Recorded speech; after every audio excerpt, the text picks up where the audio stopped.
ఉత్తరాంధ్ర పట్టభద్రుల ఎమ్మెల్సీ నియోజకవర్గం ఎన్నికల కౌంటింగ్ లో టీడీపీ బీజేపీ అభ్యర్థి మాధవ్ ఆధిక్యత కొనసాగుతోంది. 4వ రౌండ్ పూర్తయ్యేసరికి మాధవ్ 4095 ఓట్ల ముందంజలో ఉన్నారు. మాధవ్ కు 22347 ఓట్లొచ్చాయి.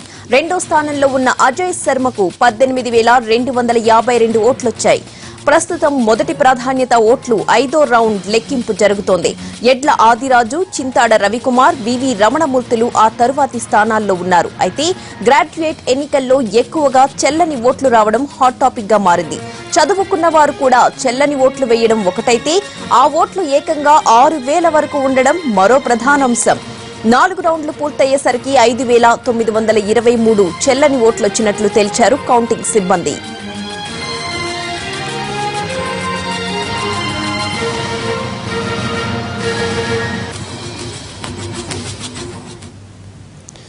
రాయలసీమలో పట్టభద్రుల ఎమ్మెల్సీ నియోజకవర్గ ఎన్నికల కౌంటింగ్ కు సంబంధించి మరింత సమాచారం అనంతపురం నుంచి మా ప్రతినిధి శ్రీను లైవ్ లో అందిస్తారు. శ్రీను, చెప్పండి, కౌంటింగ్ ఎంతవరకు వచ్చింది? ఎవరు లీడ్ లో ఉన్నారు?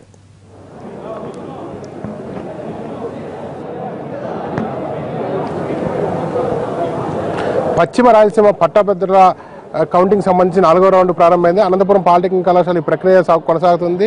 నిన్న ఏదైతే ఉందో నిన్న అర్ధరాత్రి సమయంలో పశ్చిమ రాయలసీమ ఉపాధ్యాయులకు సంబంధించి వామపక్షాలు బలపరిచిన కత్తి నరసింహారెడ్డి గెలుపడం జరిగింది. దాదాపు 3000 పైచిలకు ఓట్లతో ఆయన తన సమీప ప్రతినిధి ఒంటేరు శ్రీనివాసరెడ్డిపై గెలుపొందారు. ఇవాళ కౌంటింగ్ ప్రక్రియ ఎలా జరుగుతోంది, ప్రస్తుతం ఎన్ని రౌండ్లు అనే కనుక్కోవడానికి రిటర్నింగ్ ఆఫీసర్ అయిన లక్ష్మీకాంత్ సార్ మన వద్ద ఉన్నారు. ఆయన అడిగి తీసుకోం సార్, నిన్న చింటి ఈ ప్రక్రియ జరుగుతుంది కదా, ఇప్పటి వరకు ఎన్ని రౌండ్లు పూర్తయిన పరిస్థితి ఉంది, ఇంకా ఎంత సమయం పట్టింది?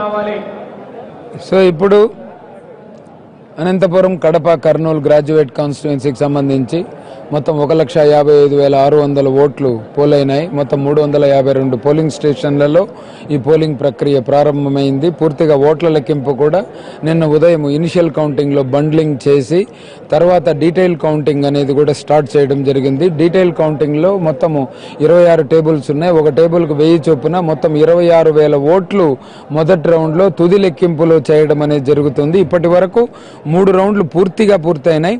ఇంకా 4వ రౌండ్ నడుస్తూ ఉంది. తర్వాత 5వ రౌండ్, 6వ రౌండ్తో డీటెయిల్ కౌంటింగ్ కూడా పూర్తయిపోతుంది.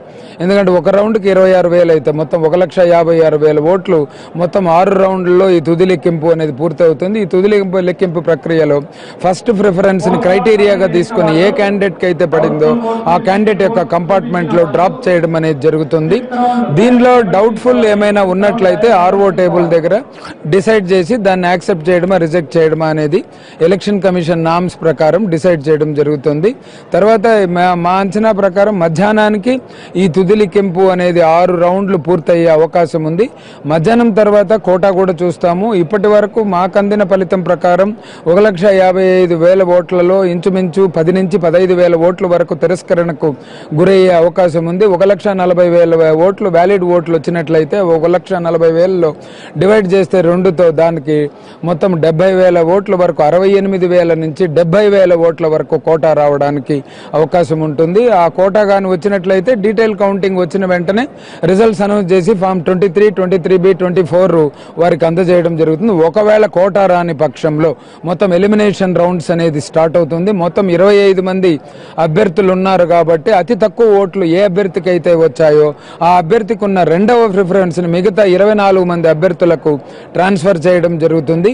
ఆ విధంగా అతి తక్కువ ఓట్ల నుంచి పై వరకు ఈ కార్యక్రమాన్ని చేపట్టి కోటా రీచ్ అయినప్పుడు వాళ్ళని డిక్లేర్ చేయడం అనేది జరుగుతుంది. ఈ మొత్తం ప్రక్రియకు దాదాపు మిడ్ నైట్ అయ్యే అవకాశము ఎక్కువగా కనిపిస్తూ ఉంది. ఎందుకంటే చాలా కేర్ఫుల్గా వ్యాలిడ్గా చేయాలి. ఎందుకంటే each vote is valuable option tunes everything VOTE అనేది క్లియర్ కట్గా ఉంది కాబట్టి కేర్ఫుల్గా దీన్ని అబ్జర్వ్ చేసి సిస్టమేటిక్గా దీన్ని డ్రాఫ్ట్ చేసి చేస్తున్నాం. ఇవాళ అర్ధరాత్రి వరకు కౌంటింగ్ ప్రక్రియ జరిగే అవకాశం ఉన్నట్లు చెప్తున్నారు. ఏదైతే 15,000 పైచిలకు ఓట్లు ఇన్వాలిడ్ అని చెప్తున్నారు. మరోవైపు ప్రస్తుతం మనకు అందుతున్న సమాచారం ప్రకారం వైకాపా బలపరిచిన అభ్యర్థి వెన్నపూసోపల్లి గోపాల్ రెడ్డి దాదాపు 6,000 పైచిలకు ఓట్లతో ఆధిక్యత ఉన్నట్లు తెలుస్తోంది. ఇది అనంతపురం సంబంధించి పశ్చిమ రాయలసీమ పట్టభద్రులకు సంబంధించిన అప్డేట్.